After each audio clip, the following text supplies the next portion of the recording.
Welcome back. The next project was on content appreciation. Do you have to actually explain the student the practical applications of what he or she is learning in the classroom? Does that actually help? This was the project which the students were actually working on. Students learn for writing examinations, whereas the main concept of education is training the students for life. Examinations are just a proof that you've learned, but you're learning because you have to implement that in life. So, the performance of student increases when they are explained the real life applications of the topics they are taught at school. So, we conducted an experiment to check this. In two classes, which are 7th A and 7B, the topic of physical and chemical changes was explained. The first class, which is our experimental class, was explained the real life applications of the topic before going into the topic. Whereas in the second class, the teacher was asked to go by the conventional method. When it was time for the oral assessment, it was seen that the class where the real life applications were explained, they did much better. They could not only recollect what the teacher said, but they could also reason well and they could make their own examples. We have conducted a survey and we asked people about can the smartboard teaching methods explain concepts better, and do this technology work on students or not. 80% of people told that it is better to teach and 20% of people told that it is not relevant. Also, when I asked how it will be if technology is completely eliminated in education, 90% of people suggested that technology should be implemented in all the schools. If it is not there, complete education is not possible. With the help of practical learning and technology, we should promote content appreciation as it is beneficial to students. So we can get something out of the education system instead of making it a rat race. You talked about content appreciation after school, and how does it implies into self-learning after the school? How would you have done that? We would conduct a survey to see that whether the person is really studying or not. We'll take a topic he's interested in and take another topic he's not interested in. And then we'll look at the progress. So obviously, it would be that the topic where he's interested, so he'll be learning. This leads to self-learning. Interest gives curiosity. That curiosity leads to self-learning. How do you test whether content appreciation leads to self-learning outside the classroom? The process of testing here is that he'll be asking more and more questions in the class, and through his progress we can say that he is undergoing the self-learning. The next project was on flexible Fridays. Why do we learn the topics which we do not enjoy, which we may never use? Can we have this credit-based system like how we have at university level, so that students could have more of those courses which they like, which they would probably use? If you cannot give 6 flexible days, why not 1 flexible Friday?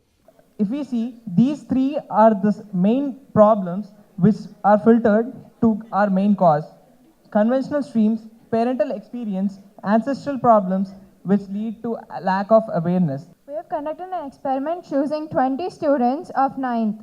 The 10 students in Group A were asked to study according to their interests, while the Group B were asked to study according to the teacher. After a period of 1 hour, we conducted a test to each of the students according to what they had learned in the period of time. It is as obvious. The students in Group A had succeeded. They had excelled in the examinations.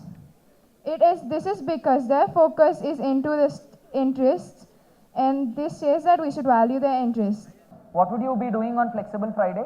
They'll be learning the subject of their passion. They'll be going into deeper depth of the subject. Sure, yeah. The concept is not very alien in an organizational setup. Google has the same policy wherein 20% of your time in a week, which is usually a Friday, is spent on passionate subjects of your interest. In fact, have you noticed a Google Arts project where the museums of the world are mapped and put on the website? So it was born out of the passion of a Googler who spent 20% of his time on a passion. So I think it's a proven concept in the organization, but you need to do a little more to make it prove itself as a concept in the educational system. Theme number 12 was about offering different kinds of learning for different kinds of learners, and they had a very interesting experiment conducted. They had already mapped different kinds of learners, visual learners, kinesthetic learners and auditory learners, and their findings were quite surprising once they conducted these assessments. Visual learner takes notes and he revises later. Auditory learner tend to listen carefully, and kinesthetic learner feels and experiment every topic. We have chosen 3 topics: Thomson model of the atom, speed and plant cell. In a class of 21 learners, we explained the topic speed by using lecture method, and the auditory learners shown the best result. After this, we conducted an activity of Thomson's model of the atom by drawing the watermelon and labeling the positive and negative charges in it. By this, the kinesthetic learners shown the best results. By this, we can understand that in a classroom, there are different types of learners. The next project was the most anticipated one. It was the CCE evaluation system. So I'm not sure if the students were excited about it, but most of the school leaders and the teachers would come in with the program, had come in to listen. What is this project all about? So our theme for today is CCE, which is Continuous and Comprehensive Evaluation. And these students had a very interesting survey and an experiment to test the efficacy of CCE. 72% of parents were not aware what was happening in the school with their parents. 78% of the students were going for tuition for 5 hours and they were not getting time to concentrate on their hobbies. 60% of the teachers are aware what is CCE, but they don't know how to implement it. I think CCE is more of part learning. So you don't miss the subject. You got to integrate from part 1 to part 2 to part 3. Whole learning can be a little complicated. I think in the morning, there was a comment that teachers will have to design those assessments, teachers will have to design those homeworks. But how about having a mobile app wherein you walk into your class, as she was suggesting, and your app tells you, hey, 70% of your students like drawing. So I can look up this store and give you all those assessments on drawing because your lesson plan tells me that you want to teach biology tomorrow. So would you want some assessments so that the app itself gives you those ideas so the teacher can then implement them? How about a supermarket of assessments and having some AI layer which can pick those assessments and give you? Thanks to CC, exams are conducted weekly. Yeah, they are conducted weekly. They're all written exams. On that case, I would say that the program which I showed you, the teachers grading them on daily basis. So you needn't work hard on the end of the week or on the end of the month. There's nothing like last moment or anything as of such. So every day a teacher comes in, she grades you, she goes. Those things are then evaluated and then graded you at the end, monthly end or semesterly end. One very important question which was raised regarding CCA, the question which we also had as students, that question was properly addressed. 90 mark student and a 100 mark student get the same grade. Is it fair? One single mark was considered to be valuable. It took many lives. You have seen daily in the newspapers. Why? Have you ever wondered? One mark made their own life degrade themselves into the ground. Many people died. That's why CC was introduced. A star or A grade, nothing matters. It's the quality within you matters.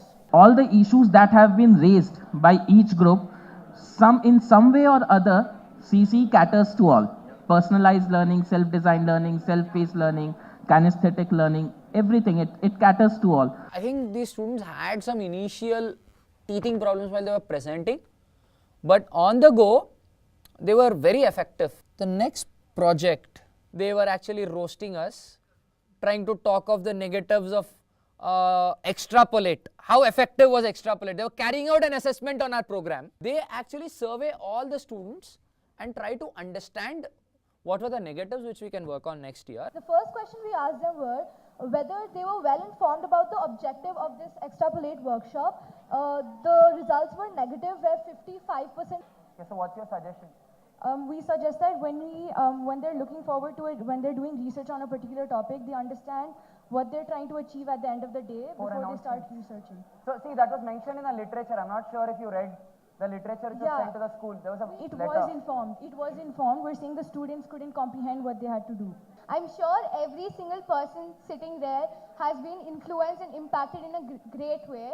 And us being the youth of the country, we have a huge responsibility, don't we? And workshops like these, Extrapolate, gives us the opportunity and the platform to express our views and beliefs. What more do we want? So just telling that we were highly critical while doing this.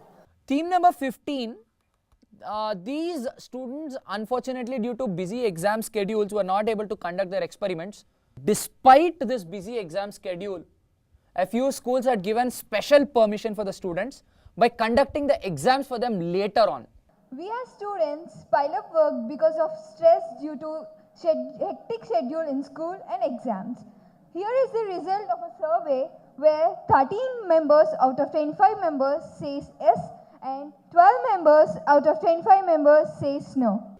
And then we had one student from MSB Institute who had a very interesting data point which she shared with us. She was actually going and asking students what was the number of books they were carrying and how many number of books were actually being used. From the survey, she understood that actually the students are using only half of the number of books which they are carrying to the school. I hope all the projects were very exciting. This was the first time in the history of independent India that school students engaged in serious research where they did not voice out their opinions and beliefs, but rather documented their claims with concrete experimental evidence. And when I talk of experimental evidence, I'm not talking of gathering data from various surveys conducted by various NGOs, but this was first-hand information which was collected by students themselves. And I think this will be a great precedent for many more such events to follow, many more such conferences to follow, to bring in this culture of research into our schools. So do stay tuned to sciencesation.tv because we'll be bringing in many more such research-based programs, and do stay tuned, and I hope you did enjoy this broadcast. Thank you.